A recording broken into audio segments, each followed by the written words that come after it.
Hola, ¿cómo están? Esta semana vamos a ver, van a aprender parte de la célula. Ya la clase pasada vimos que la célula es la parte fundamental o estructural de todo el organismo. En esta semana vamos a aprender las partes que la componen, es decir, de qué está formada o de qué está hecha, cuál es la función de cada una de estas partes, cómo se llaman y pues cuál es su función como tal o su importancia dentro del organismo.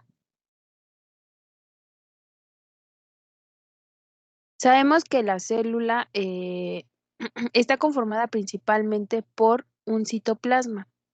Este citoplasma es el medio intracelular o el medio interno que comprende entre la membrana plasmática y la membrana nuclear y está formado principalmente por el citosol y por los organelos o que también son llamados orgánulos. El citosol como tal lo está compuesto o lo compone el citosol. Este es un medio acuoso o solución coloidal que puede estar en estado fluido o incluso en estado viscoso y que es constituido aproximadamente por un 85% de agua en la que están disueltas moléculas como glúcidos, como lípidos, aminoácidos, proteínas, ácidos nucleicos, sales minerales y iones, entre algunas otras sustancias más. Pero en general, estas moléculas son las que lo componen. Eh, Como tal, tiene funciones específicas, de las cuales unas de ellas son establecer el sistema de transporte para moléculas específicas, constituye numerosos orgánulos celulares, es decir, en este citosol van a contener precisamente estos orgánulos u organelos, y forma también la parte del esqueleto que da la forma a la célula.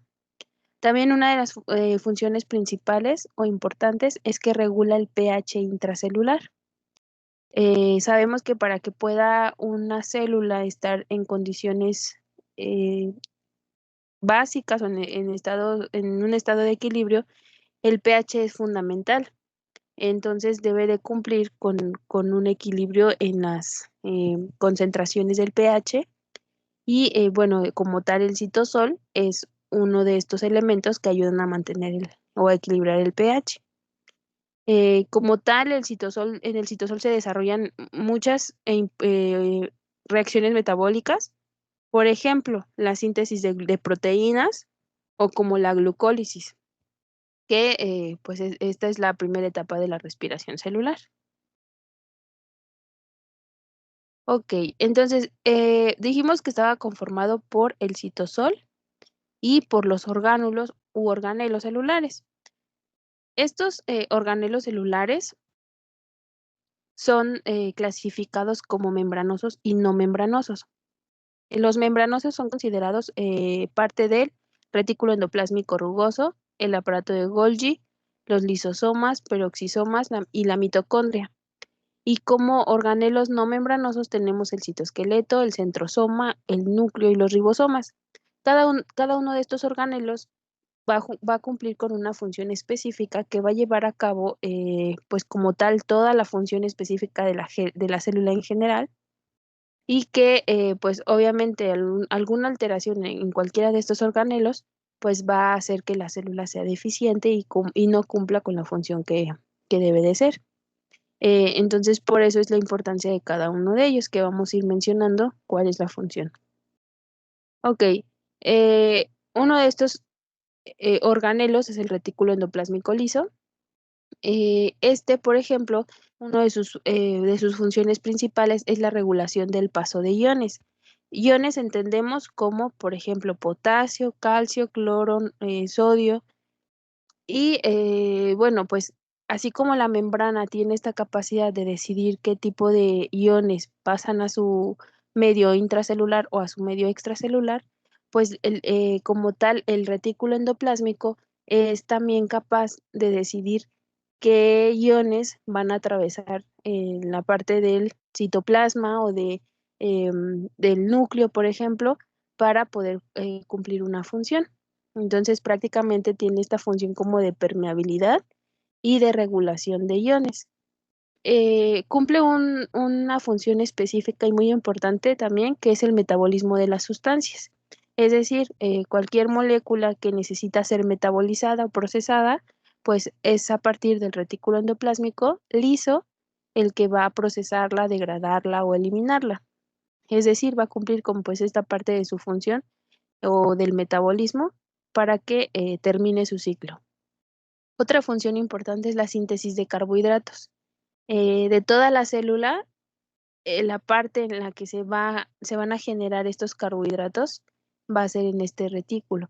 Y a partir de aquí, estos carbohidratos migran hacia otros orgánulos y propiamente salen de la membrana celular a cumplir con las funciones necesarias o las funciones específicas que aportan esos carbohidratos a nuestro organismo. Y tenemos otra función, bueno, el retículo endoplásmico liso tiene otra función importante que es la degradación de fármacos. Es decir, cuando nosotros tomamos un medicamento, por ejemplo, tiene que ser metabolizado por el hígado. Bueno, sabemos que se metaboliza principalmente por hígado, pero conocemos otro tipo de metabolismos. Se puede dar incluso en riñón o por intestino. Uno de los órganos principales en la degradación o en este metabolismo de los fármacos es el hígado. Entonces, como tal, sabemos que es hígado, pero en general eh, la célula del hígado, que es el hepatocito, es la que cumple con esta función. Entonces, la célula es la que va a llevar a cabo esta degradación. ¿Y quién específicamente lo va a hacer? Pues el retículo endoplásmico liso. Entonces, se va a encargar de metabolizar parte de este fármaco que ingresó a nuestro organismo.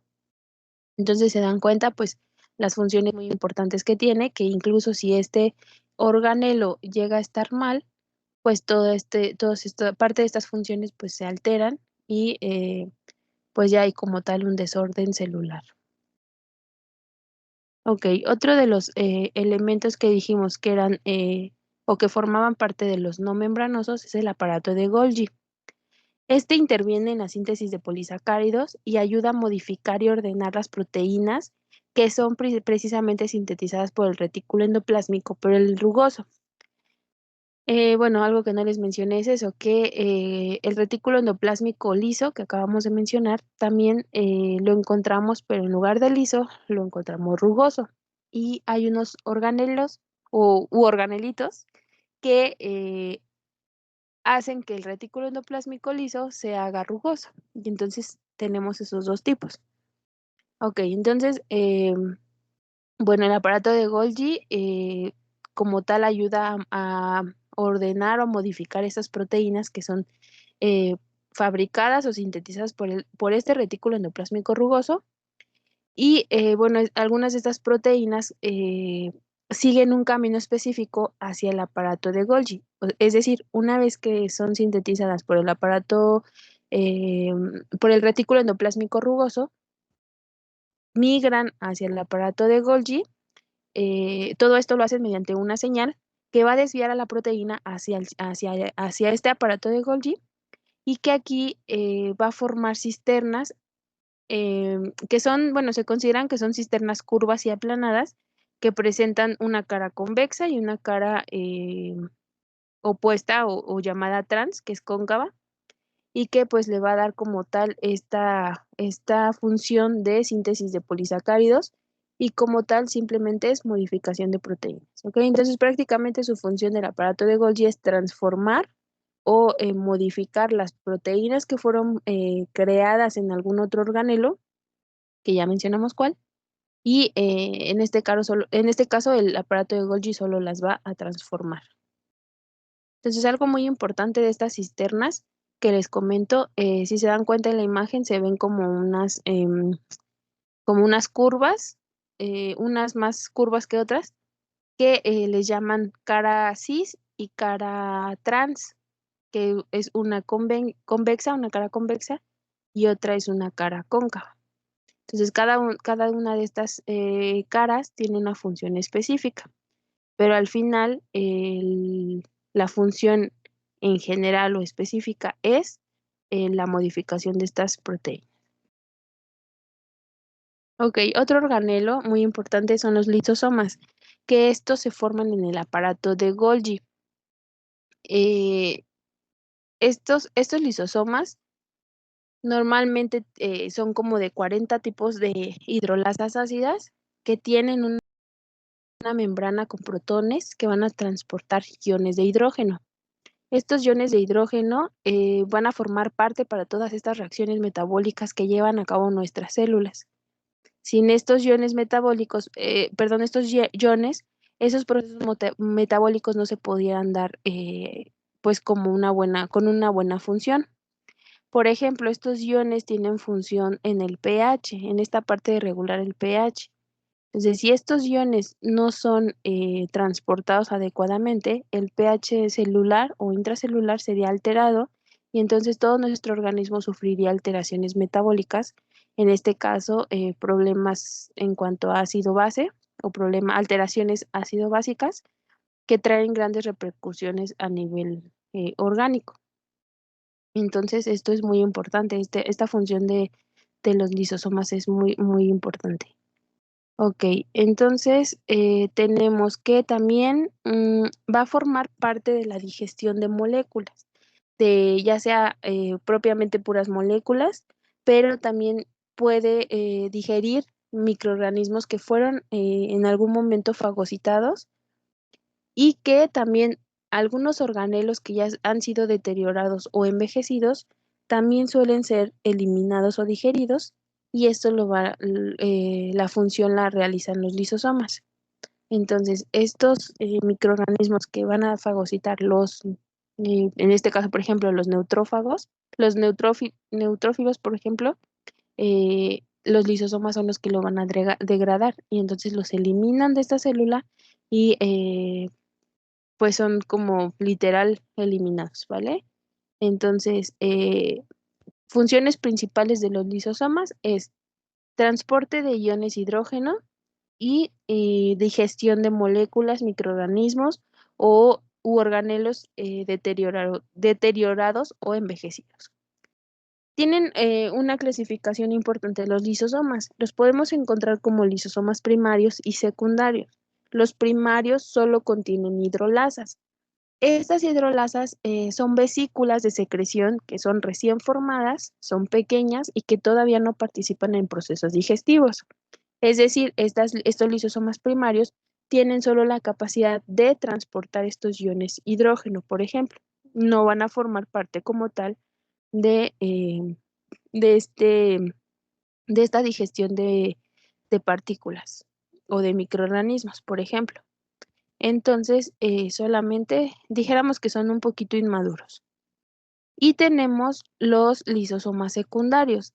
Estos lisosomas como tal contienen hidrolasas y sustratos en vías de digestión, es decir, ya están madurando más, ya pueden empezar a digerir, son más grandes, ya que estos son fusionados con vacuolas y que pueden ser de procedencia autofágica o heterofágica.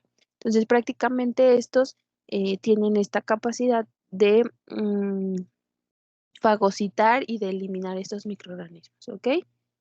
Eh, Esa es como su característica principal. Ahora tenemos otros que se llaman peroxisomas.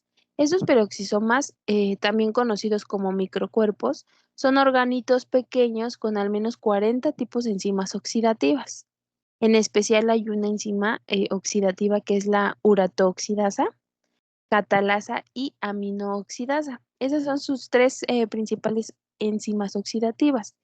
Su función es el catabolismo de los ácidos grasos de cadena larga, es decir, participan en este proceso de la beta oxidación.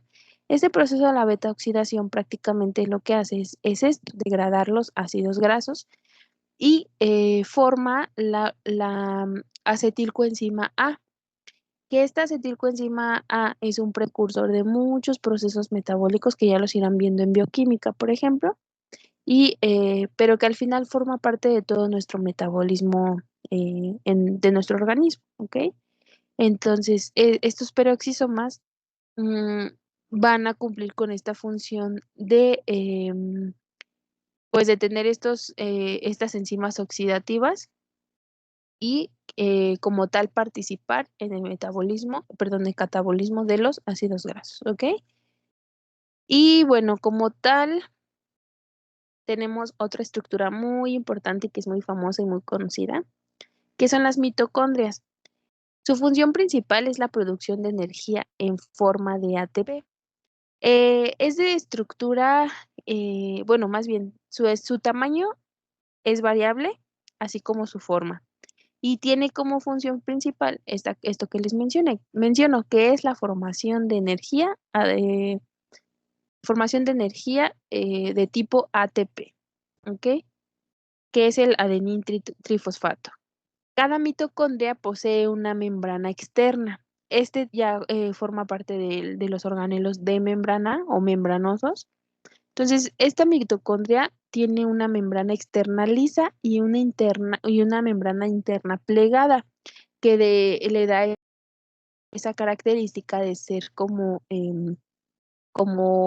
arrugadita o como esos pliegues en el centro. Esa es la membrana interna. Entonces, a estos pliegues que se forman por la membrana interna se le conocen crestas.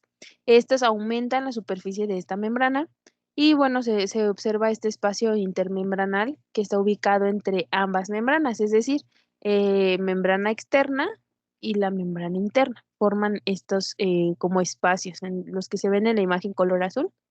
Son estos espacios intramembranales, ¿ok? Y bueno, en su membrana interna como tal hay gran cantidad de cardiolipinas, mientras que en la externa presenta gran cantidad de porinas. Como tal, en la membrana interna también se encuentran complejos proteicos que van a formar la cadena respiratoria. Entonces, prácticamente la mitocondria también forma parte de esta respiración celular, que a su vez también ensamblan una cadena de transporte de electrones. Entonces, en la matriz de la mitocondria se encuentran enzimas. Estas enzimas son encargadas de la degradación de los ácidos grasos también. ¿Ok? Entonces, también forma parte de esta degradación de ácidos grasos. Y entonces la mitocondria forma una molécula que se llama acetilcoenzima A y que también forma parte o que es precursor de muchos procesos metabólicos en el organismo.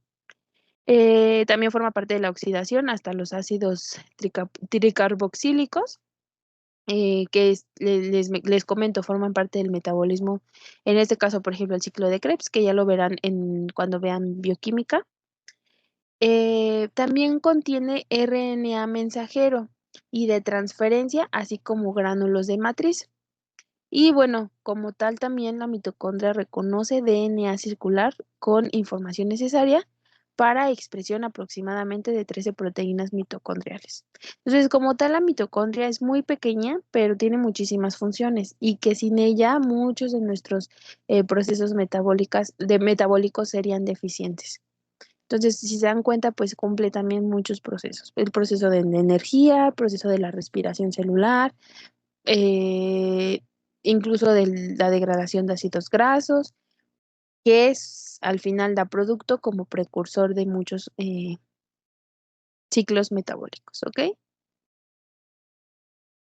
Ahora tenemos otros muy bonitos y que son muy importantes, que son los ribosomas, ¿ok? Entonces, estos no tienen membrana, pero por su relación en el retículo endoplásmico rugoso, pues los consideramos como membranosos, ¿ok?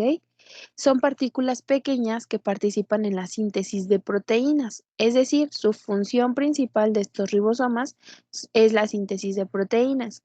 Se encuentran en todas las células excepto en un tipo de células. Es decir, en todo nuestro cuerpo tenemos células de diferentes especies o de diferente especialización.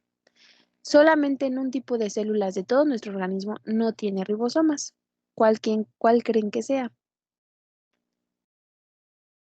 Bueno, pues son los eritrocitos. Los eritrocitos no tienen ribosomas, ¿ok? Entonces son los únicos grupos celulares que no tienen ribosomas. Se encuentran aproximadamente en 85% del, bueno, más bien representan menos del 85% del RNA y como tal podemos encontrar ribosomas libres o unidos al retículo endoplásmico rugoso. bueno, retículo endoplásmico que se hace rugoso precisamente por la presencia de estos ribosomas.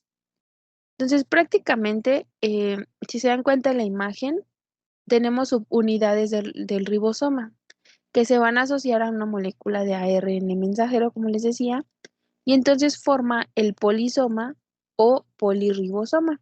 Si se dan cuenta, toda esta cadena tiene la subunidad grande, una subunidad pequeña, que al final se junta y forma el ribosoma, se une a un RNA mensajero y forma una cadena polipeptídica y al final, pues, como tal es mm, es decir, participa ya como tal en esta síntesis de proteínas, ¿ok? Entonces, en la imagen de abajo podemos ver también la subunidad menor y la subunidad mayor, ¿ok? Tenemos otro órgano muy importante y muy bonito que es el núcleo celular, ¿ok? Este núcleo celular es el organelo más grande de las células eucariotas, es decir, de nuestras células como humanos, ¿no? Y que está rodeado por una doble membrana, es decir, a los que no les dieron membrana, pues se las repartieron al núcleo. Entonces, este organelo tiene doble membrana.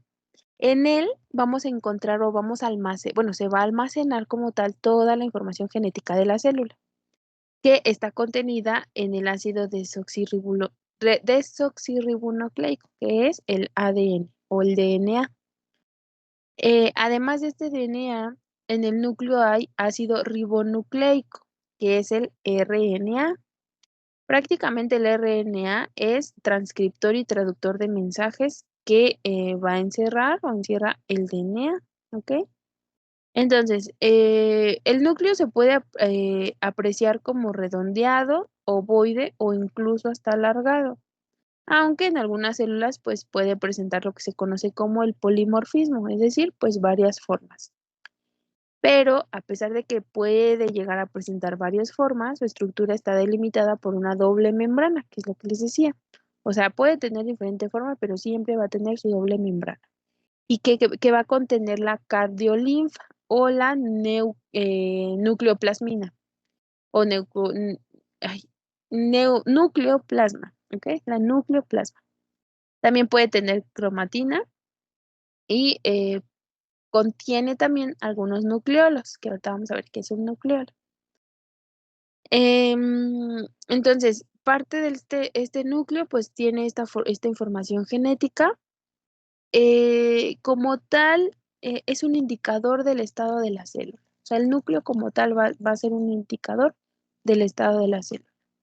Porque en él va a ser posible, o sea, en el núcleo va a ser posible apreciar cambios que expresan muerte celular, como son pignosis, cariorexis y cariolisis. ¿Ok? Ya lo veremos más adelante qué significan estos términos. Pero como tal, forman parte de la eliminación o de la muerte celular, ¿ok? Entonces prácticamente el núcleo evidencia o se refleja este estado de la célula o de sus organelos. Ok, entonces tenemos al nucleolo. El nucleolo es el organito más no membranoso, que está muy pequeño también y que no, bueno, que está constituido principalmente por RNA. El núcleo está constituido principalmente por DNA y el nucleolo por RNA. Hablando morfológicamente, se le distinguen tres áreas o regiones al nucleolo. Una de ellas es la región fibrilar, otra región es la granular y otra es la matriz. Las células pueden tener más de un nucleolo, por ejemplo. Si se dan cuenta en la imagen, tenemos en el centro em, lo más grande, bueno, lo más redondo es el núcleo y en color verde, más grandecitos, que son 2, 3, 4, me parece, son 4, esos serían los nucleolos, que entonces están contenidos dentro de el núcleo. El núcleo tiene información DNA y el nucleolo tiene información RNA, ¿ok? Y como tal, bueno, pues la organización del nucleolo está regulada por cromosomas o por ciertos cromosomas en unos sitios que se llaman organizadores nucleolares. Y entonces prácticamente, ¿quién regula el nucleolo? Los cromosomas.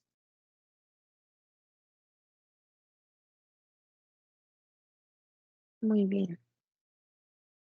Ahora, fuera de estos organelos que ya mencionamos, hay otras estructuras que se llaman inclusiones plasmáticas. A estos también los conocemos como organitos u organelos no membranosos y que estos pueden ser incluso naturales, es decir, son sustancias o moléculas que son producidas como resultado de actividades metabólicas de la célula, es decir, como productos desecho de este metabolismo que les menciono, celular como tal, o bien pueden ser artificiales, es decir, que se adquieren de manera exógena, o sea, es del exterior de la célula. Y estas pueden almacenarse con diferentes propósitos o pueden estar incluso en la célula con diferentes propósitos. ¿Cuáles son estos propósitos? Pues uno de ellos es de reserva. Por ejemplo, el glucógeno. El glucógeno es una molécula de reserva. Eh, otro de ellos son, por ejemplo, los lípidos, que se agrupan en gotas de lípidos que van a variar el tamaño. Eh, tienen, tiene otra función que es la de reserva, perdón, la de protección, que esta de protección eh, pueden ser, por ejemplo, pigmentos o sustancias de color propio, por ejemplo, la melanina, que este es un pigmento de coloración natural, que nos va a proteger contra los rayos ultravioleta. Entonces, prácticamente inclusiones van a ayudar a proteger a la misma célula de estos rayos UV, porque pues, los rayos UV penetran hasta el fondo, dijéramos, ¿no? Entonces, prácticamente eh, nos va a servir como protección. Mm, por ejemplo, bueno, y otro de estos propósitos es el desecho o como desecho. Por ejemplo, la lipofusina, no sé si la han escuchado, que se encuentra en las células con gran desgaste o como producto de la actividad de los lisosomas.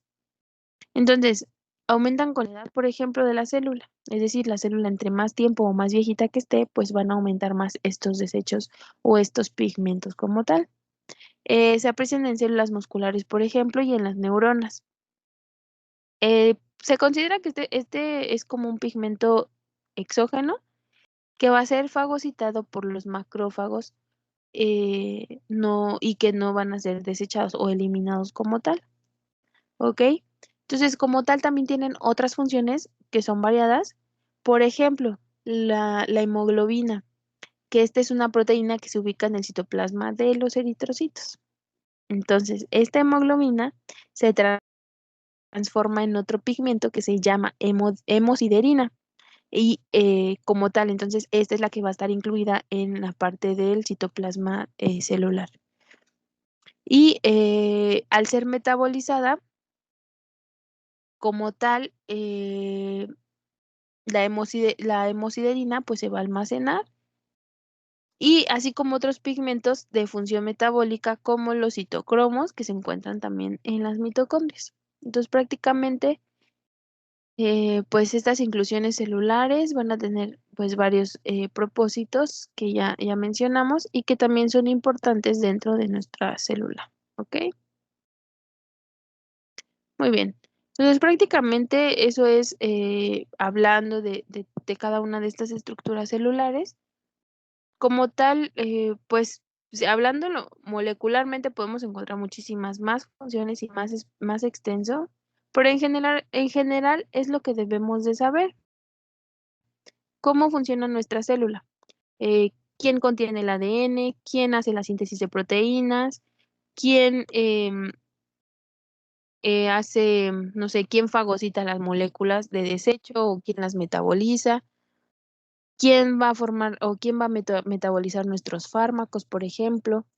Entonces, es importante saber esta parte, no tan químicamente o tan detalladamente, simplemente conocer quiénes son los que hacen este proceso de la glucosilación, por ejemplo, el almacenamiento y transporte de las proteínas. Entonces, como tal, si lo mencionamos, el retículo endoplásmico rugoso se encarga principalmente de la síntesis, almacenamiento y transporte de las proteínas. ¿Ok?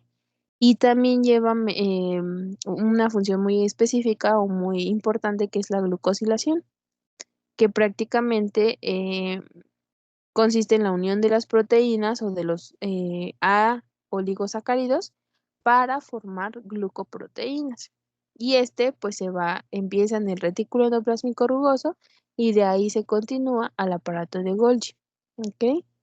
Entonces, bueno, es importante conocer cada uno de estos organelos para saber cómo va a funcionar nuestra célula.